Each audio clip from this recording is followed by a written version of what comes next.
Malam itu, rumah kecil saya di pinggiran Jakarta tiba-tiba dikelilingi lampu sirene polisi yang berkedip-kedip merah biru. Bu Rina, Anda ditahan atas tuduhan penipuan dan pemerasan dalam hubungan dengan Ibu Dewi, anggota DRI, kata seorang petugas berbadan tegap dengan suara dingin, sementara borgol besi mengunci pergelangan tangan saya yang gemetar. Saya hanya bisa tertawa getir dalam hati karena polisi tidak tahu bahwa justru saya yang selama ini menjadi korban utama dalam permainan ini. Tubuh saya membeku di kursi belakang mobil polisi, pikiran melayang ke 2 tahun lalu ketika semuanya dimulai. Saya, Rina, berusia 28 tahun, baru saja lulus dari Universitas Indonesia dan langsung diterima sebagai asisten pribadi di kantor Ibu Dewi di Senayan. Dewi, 42 tahun, adalah politisi wanita yang sedang naik daun. Wajahnya selalu tersenyum sempurna di layar televisi, rambut hitamnya yang panjang selalu rapi, dan suaranya yang tegas mampu memenangkan ribuan suara pemilih di Jawa Barat. Hari pertama saya bekerja, dia menyambut saya dengan senyum hangat di ruang kerjanya yang mewah. "Kamu kelihatan cerdas, Rina. Saya butuh orang yang bisa dipercaya," katanya sambil menatap mata saya lama. Awalnya semua murni profesional. Kami menghabiskan malam-malam panjang mempersiapkan pidato, membaca berkas undang-undang, dan mendiskusikan strategi kampanye. Tapi perlahan, obrolan kami meluas ke hal-hal pribadi. Dewi bercerita tentang tekanan menjadi wanita sukses di dunia politik Indonesia yang masih sangat patriarkal. "Kadang saya merasa sendirian, Rina. Orang-orang hanya melihat saya sebagai simbol, bukan manusia," ujarnya suatu malam di mobil dinasnya saat kami pulang dari acara di Bandung. Saya merasa ada sesuatu yang hangat di dada saya setiap kali dia memanggil nama saya dengan lembut. Hubungan kami mulai berubah ketika kami menghadiri acara resepsi di sebuah villa mewah di Puncak. Hujan deras membuat kami terjebak di kamar tamu. Dewi memegang tangan saya dan berkata, "Kamu satu-satunya yang benar-benar melihat saya apa adanya." Malam itu kami berpelukan untuk pertama kali, bukan pelukan bos dan karyawan, melainkan pelukan dua wanita yang saling membutuhkan. Tidak ada kata-kata berlebih, hanya kehangatan yang membuat saya merasa hidup untuk pertama kalinya. Sejak saat itu kami sepakat menjaga semuanya rahasia. "Indonesia belum siap," katanya. "Keluarga saya di Desa Karanganyar, Jawa Tengah, juga tidak akan pernah mengerti. Ibu saya selalu menelepon setiap minggu, 'Kapan kamu bawa calon suami pulang, nak? Jangan jadi perempuan karier yang lupa jodoh.' Saya selalu menjawab sambil menahan air mata, 'Belum ada yang cocok, Bu.' Kami bertemu secara sembunyi-sembunyi di hotel-hotel kecil di luar Jakarta, mengirim pesan yang langsung dihapus setelah dibaca, dan berbagi mimpi tentang masa depan yang mungkin tidak pernah datang. Dewi selalu bilang, cinta kita adalah milik kita berdua saja, Rina. Suatu hari nanti, ketika saya sudah lebih kuat secara politik, kita bisa terbuka. Saya percaya sepenuh hati. Saya mencintainya dengan tulus, tanpa mengharapkan apapun selain kebersamaan. Tapi sekarang, di ruang interogasi kantor polisi yang dingin, seorang penyidik meletakkan oto-oto buram di meja. Oto kami berdua di Ila Puncak, tangan saling bergenggaman. "Ibu Dewi melaporkan bahwa Anda yang merayu dia, Bu Rina. Dia bilang Anda memanfaatkan posisi untuk keuntungan pribadi dan mengancam akan membongkar rahasia kalau tidak dipromosikan." Saya terdiam. Kata-kata itu seperti pisau yang menusuk dada saya. Justru Dewi yang dulu mendekati saya, yang meminta saya tetap diam demi karirnya. Polisi belum tahu seluruh cerita, tapi saya tahu ini baru permulaan dari badai yang akan menghancurkan segalanya.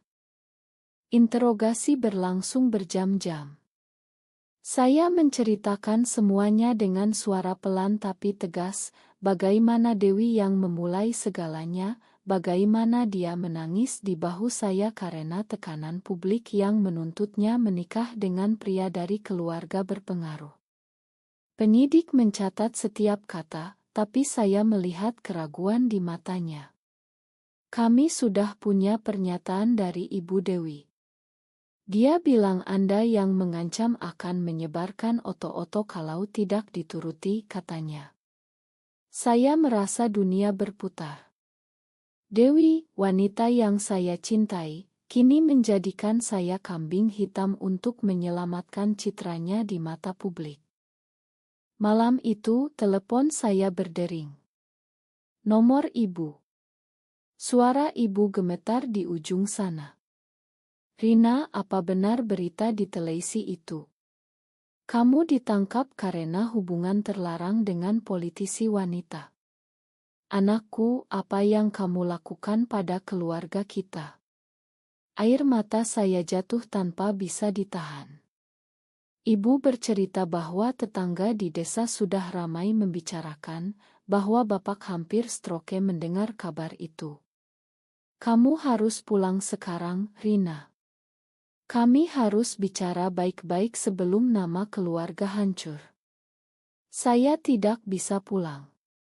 Saya masih ditahan untuk pemeriksaan lebih lanjut. Keesokan paginya, berita sudah meledak di semua media. Asisten pribadi diduga memeras anggota Dewi melalui hubungan terlarang. Oto saya diborgol menjadi headline. Teman-teman kerja yang dulu dekat kini menghindar. Bahkan sahabat saya, Maya, yang tahu rahasia kami selama ini, tidak menjawab telepon saya. Saya merasa sendirian di dunia ini. Dalam sel tahanan sementara, saya mengingat kembali momen-momen indah yang kini terasa pahit. Malam ulang tahun saya tahun lalu, Dewi menyewa kamar di hotel mewah dan memberikan kalung kecil berbentuk hati. Ini simbol bahwa hati saya milik kamu, Rina, katanya sambil mencium kening saya. Saat itu saya merasa menjadi wanita paling bahagia di Indonesia. Penyidik memanggil saya lagi. Kali ini ada pengacara Dewi yang hadir, pria berjas rapi dengan senyum dingin. Klien saya hanya korban. Dia terjebak dalam manipulasi emosional. Kami punya bukti chat di mana Anda yang memaksa bertemu. Saya membantah dengan suara parau, menunjukkan chat lama di ponsel yang masih saya simpan. Chat di mana Dewi yang memohon, jangan tinggalkan saya, Rina. Saya butuh kamu. Pengacara itu hanya tersenyum. Ini bisa dimanipulasi, Bu. Saya sadar bahwa kekuasaan Dewi jauh lebih besar dari yang saya kira. Sore harinya, Maya akhirnya datang mengunjungi. Wajahnya pucat. Rina, aku terpaksa bilang ke ibumu. Aku takut kalau rahasia ini bocor lebih besar, keluargamu akan lebih hancur. Maafkan aku. Pengkhianatan dari orang terdekat terasa lebih sakit daripada borgol di tangan. Saya menangis di pelukannya, tapi hati saya sudah retak. Di luar sel, suara televisi di ruang tunggu terus memutar berita. Ibu Dewi menyatakan dirinya korban dan mendukung proses hukum.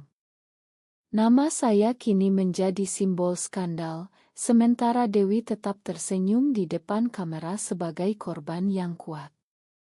Hari ketiga di tahanan, saya dipindahkan ke rumah tahanan wanita di Jakarta Selatan. Pengacara saya yang ditunjuk negara datang dengan map tebal. Kita punya kesempatan kalau Anda mau bersaksi bahwa ini semua kesalahan Dewi, katanya. Tapi saya tahu risiko besar. Kalau saya bicara, keluarga saya akan semakin tertekan.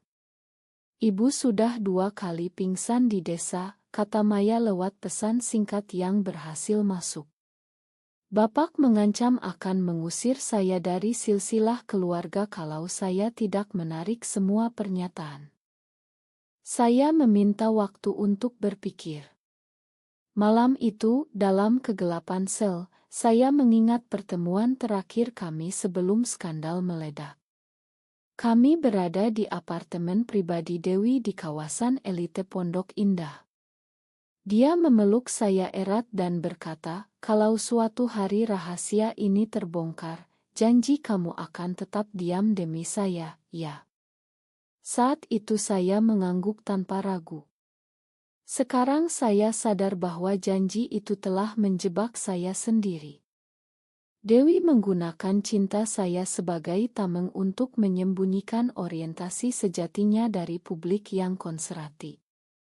Dia takut kehilangan kursi takut keluarganya yang taat agama di Surabaya akan mencampakkannya.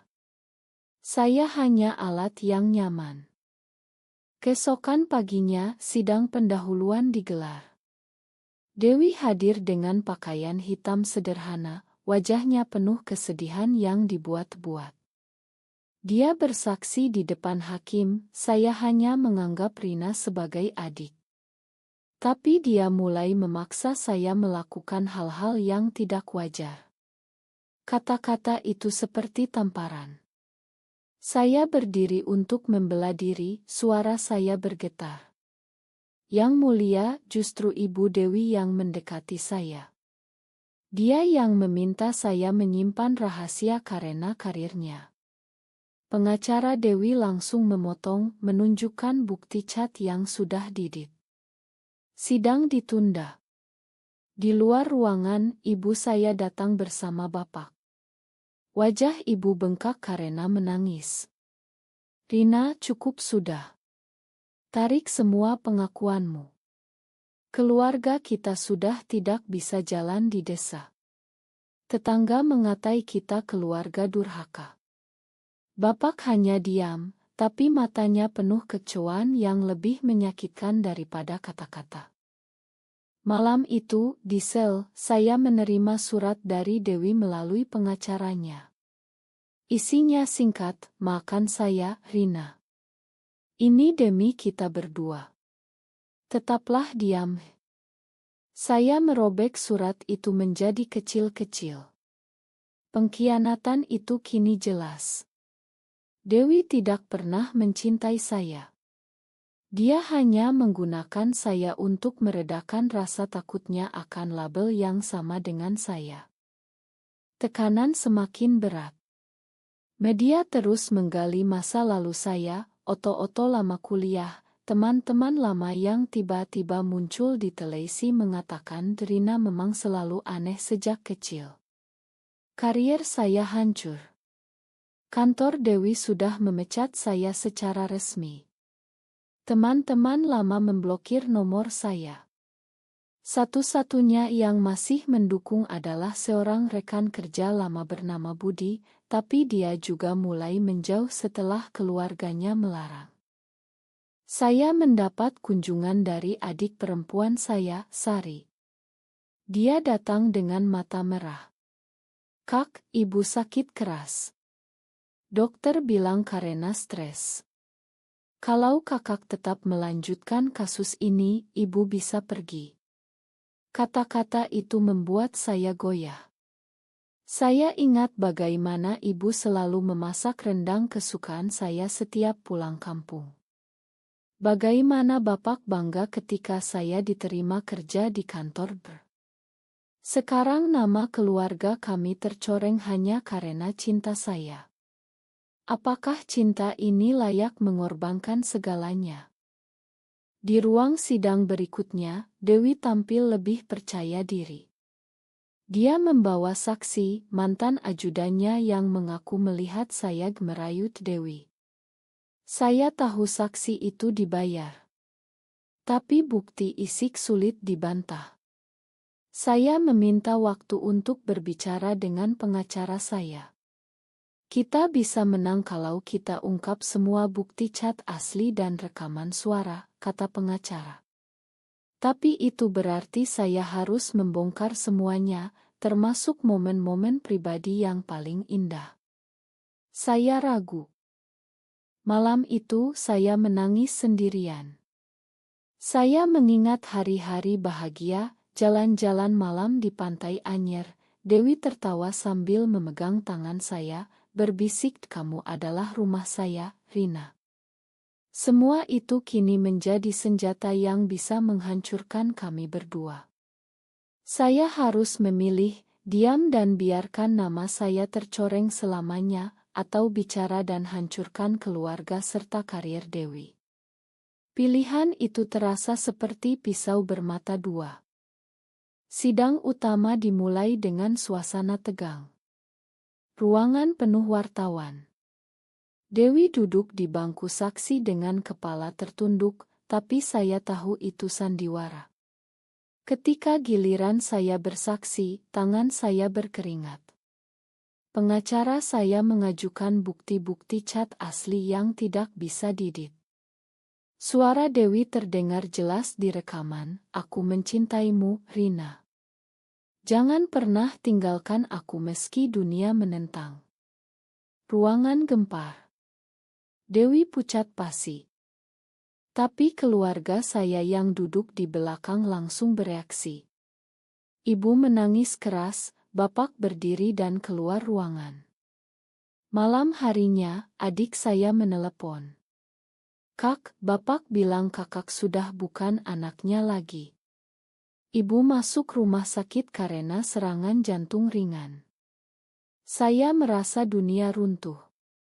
Di luar gedung pengadilan, massa demonstran dari kelompok konservatif meneriakkan kata-kata kasar tentang saya. Saya pulang ke apartemen kosong dengan hati hancur. Dewi mengirim pesan terakhir melalui pengacaranya, "Kamu menghancurkan saya, Rina. Aku tidak akan pernah memakanmu." Kata-kata itu menjadi pukulan terakhir. Saya sadar bahwa selama ini saya hanya alat untuknya menyembunyikan orientasi yang sama dengan saya. Dia takut dunia tahu, jadi dia memanatkan cinta saya sebagai tempat bersembunyi. Sekarang ketika rahasia terbongkar, dia melempar saya ke depan bus. Saya menghabiskan malam dengan menatap langit-langit. Besok adalah hari terakhir sidang. Saya harus memutuskan apakah akan tetap pada kebenaran atau mundur demi keluarga. Pagi harinya, saya melihat berita, Dewi mengadakan konferensi pers, menangis di depan kamera dan bilang dia adalah korban sistem patriarkal yang memaksa wanita menyembunyikan perasaan. Publik mulai berpihak padanya lagi. Saya tahu pilihan saya akan menentukan segalanya. Hari sidang terakhir tiba. Ruangan penuh sesak. Saya berdiri di depan hakim dengan suara yang lebih tegas daripada sebelumnya. "Yang mulia, saya tidak pernah menipu. Saya mencintai Ibu Dewi dengan tulus. Tapi dia yang menggunakan saya untuk menyembunyikan orientasi seksualnya yang sebenarnya agar karir politiknya tetap aman di mata masyarakat Indonesia yang masih konservatif ini.